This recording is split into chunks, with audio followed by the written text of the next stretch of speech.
तो जी अगर आपको याद हो तो हम इस लेक पे पहले भी आ चुके हैं, लेकिन बोटिंग का टाइम ख़त्म हो गया था और हमारे पास है ये सेकंड लास्ट डे। तो इसमें अभी 1 घंटा बाकी था बोटिंग ख़त्म करने में। तो सोचा कि चलो जी इस मौके का फ़ायदा उठाते हैं, क्योंकि हम टाइम से ही पोखरा वापस आ चुके थे, मतलब कि अपने एरिए में आ चुके थे। अस्सलाम वालेकुम, नमस्ते, Sat Sri Akal, good morning my YouTube family beautiful souls. तो मैं थोड़ी सी लेट हो गई हूँ, थोड़ा सा बिज़ी चल रही थी, लेकिन ये वीडियो तो रहती ही थी क्योंकि अभी हमारा नेपाल टूर अभी कंप्लीट नहीं हुआ है। क्योंकि ये जो जगह है ना, ये भी आपको दिखाने के लायक ही है। बहुत ऑसम और रिलैक्सिंग विज़िट था हमारा ये वाला लास्ट पर। तो जैसा कि मैंने आपको बताया कि ये लास्ट था, शाम होने वाली थी, तो हमने बस जल्दी से बकल अप किया और बस बोटिंग ले ली हमने रेंट पे। और एक बंदा तो चला ही रहा था, क्योंकि हम तो बस साथ में ऐसे ही बस साथ ही दे रहे थे। तो ये है जी फेवा लेक, या इसको फेवा लेक भी कह सकते हैं। और इसकी खूबसूरती में इजाफा तब होता है जब आप थोड़ा सा आगे जाएंगे, और आगे जाकर आपको पता चलेगा कि आगे एक टेंपल भी है। और चलिए आपको आपको दिखाते हैं। पहले थोड़ा सा यहाँ से हम आपको इसके नज़ारे तो देते हैं ना। ये हमारा जी बोटमैन है।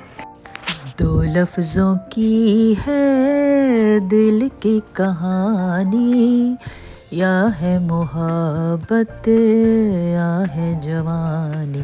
जब भी बोटिंग करते हैं बस ये गाना तो लाजमी आपको याद आना ही चाहिए भाई। तो लुक एट द व्यू। तो जी मैंने आपको इस लेक के बारे में पहले भी थोड़ा बहुत आगाह किया था, थोड़ी बहुत हिस्ट्री बताने की कोशिश की थी जितनी मुझे नॉलेज है। So the lake is also famous for the reflection of Mount Machapuchre, right? Machapuchre and other mountain peaks of the Annapurna, as I told you before, and as well Dhulagiri ranges on its surface. तो जी मेरा कहने का मतलब यही है कि यहाँ पर जो आपको अन्नापूर्णा और धुलागरी की रेंजेस, पहाड़ी रेंजेस मिलने को मिलती हैं, उसके रिफ्लेक्शन मिलते हैं। एक तो इस लेक में ज़्यादा इजाफा करते हैं, और इसकी सबसे बड़ी खूबसूरती मैंने आपको पहले भी जो बताई है वो है जी यहाँ पर टेंपल है। वो भी आपको सेंटर में मिलेगा। जो जो हम आगे जाते जाएंगे, लोग अंग्रेज़ लोग इंजॉय कर रहे हैं।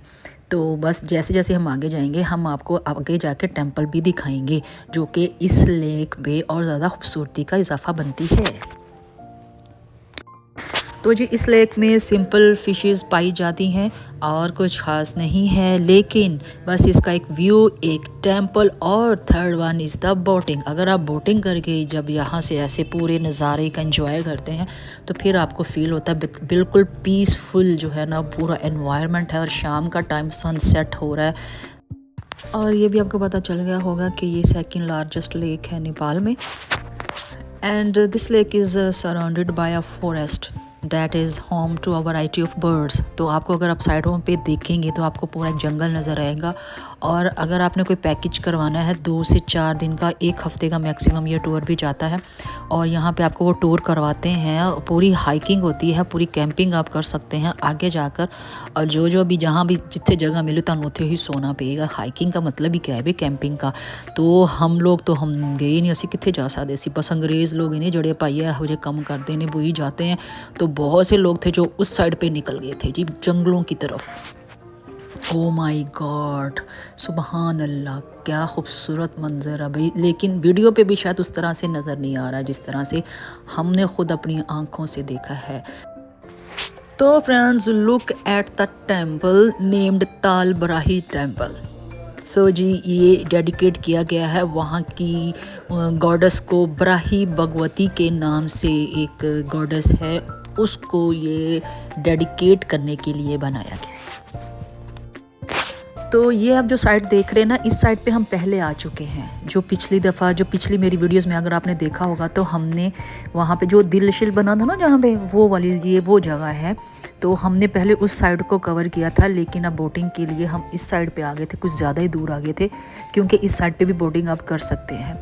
तो ओवरऑल हम पूरा एक राउंड लगाएंगे इस टेंपल का। हम टेंपल के अंदर नहीं जाएंगे क्योंकि टाइम हमारा वैसे भी ख़त्म होने ही वाला है। 1 घंटे में हमने बस पूरा राउंड लेके वापस आना है। तो I think so it's enough. तो हमने बाहर से ही बस टेंपल को देखा था, और आप देख सकते हैं कि यहाँ पे जो है वो रश अभी भी है। लोग अपने अकीदे के हिसाब से, मज़हब के हिसाब से यहाँ पर आते हैं। तो जी आप समझ लें कि ये एक छोटा सा आइलैंड है। इस आइलैंड के मिडल में है जी फेवा लेक, और इस फेवा लेक में आपको ये टेंपल मिलेगा, ताल बराही टेंपल। ठीक है, हूँ ਤੁਹਾਨੂੰ ज़्यादा अच्छी तरह समझ आ गई होगी। तो अब हम आते हैं जी इसके स्ट्रक्चर की तरफ। तो इस टेंपल का जो स्ट्रक्चर है वो स्टोन से बनाया गया है, और इसकी 2 स्टोरीज़ हैं, और जिसकी जो रूफ साइड है उसको पगोड़ा स्टाइल में बनाया गया है। तो जी इस टेंपल को जो बनाया था वो बनवाया था जी वहाँ के बादशाह, उस टाइम का बादशाह कुलमंदन शाह ने, in response of his dream, means कि उन्होंने अपने ख्वाब की तामीर की। ठीक हो गया। तो ये जो स्टाइल है पगोड़ा स्टाइल, इसमें वुड का इस्तेमाल किया गया है, और नीचे जो है पूरा स्टोन का बनाया गया, मतलब वुड और स्टोन का मिक्सचर है ये सारा। तो अब हम जो है वो राउंड अबाउट लेकर आ गए हैं। अब हम दूसरी साइड से आ रहे हैं, ये लास्ट साइड है। यहाँ से हम अब निकल के सीधा अपनी मंजिल पर आ जाएंगे टू द एंड। और यहाँ से लोग अभी भी कुछ बोटिंग का वेट कर रहे थे, कुछ यहाँ से अपनी इबादत के लिए आए थे। तो यहाँ पे बुद्धिस्ट और हिंदुज़म दोनों के लिए जो है वो ये टेंपल बनाया गया है। दोनों मज़हब के लोग यहाँ पर अपने अक़ीदे के हिसाब से आ सकते हैं।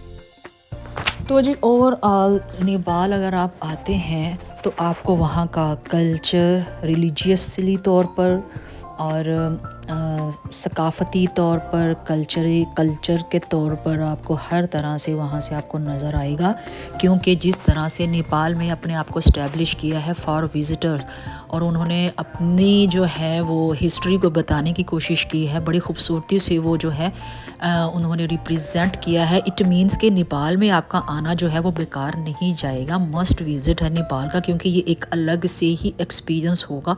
यहाँ आकर आपको थोड़ा सा इंडिया वाली फीलिंग भी आएगी कि जैसे आप इंडिया में आ गए हो, तो यही समझ लो कि ਅਸੀਂ इंडिया ही फिर आते हैं। तो यहाँ पर ज़ाहिर है आपको टेंपल्स मिलेंगे, केव्स जिस तरह से मैंने आपको दिखाया। यहाँ पे रिलीजियस तौर पर बहुत सी जगहों को इन्होंने इन्हेंस किया है ताकि विज़िटर्स जो आएँ वो यहाँ पर नेपाल की हिस्ट्री को जान पाएँ। लेकिन ये बिल्कुल अलग से यूनिक सा विज़िट होगा, जो भी कोई आएगा मेरे ख्याल से वो इन्जॉय ही करेगा। और यहाँ का खाना जो है वो मेरे अकॉर्डिंग टू मी 50-50 है। तो बस हम वहाँ से आकर बस फिर कॉफ़ी की बहुत तलब थी, तो बस कॉफ़ी यहाँ से पीकर अब हम जाएंगे जी खाना खाने, क्योंकि बहुत ज़्यादा भूख लगी है। तो बस हमने कोई होटल वगैरह सर्च किया तो कुछ नज़र तो आया है ये, तो देखते हैं वहाँ पे जाके खाना खाते हैं, फिर सीधा घर जाएंगे, क्योंकि काफ़ी ज़्यादा थक गए और आज हमारे तीन जो है ना विज़िट हो चुके हैं, जैसा कि आप देख सकते हैं। तो ये है जी होटल जहाँ पे हम खाना खाने आए हैं। तो यहीं पर मैं अभी आपको बाय बाय करूँगी, और ज़िंदगी रही तो कल मिलेंगे, क्योंकि कल है जी हमारा लास्ट डे। तो मेरे साथ रहिएगा। तो जी अपना ख्याल रखिएगा, मिलेंगे कल इंशाल्लाह। अल्लाह हाफिज़, नमस्ते, Sat Sri Akal, good night and bye bye. Videos मेरी अच्छी लगती हैं तो लाइक भी कीजिएगा। Thank you.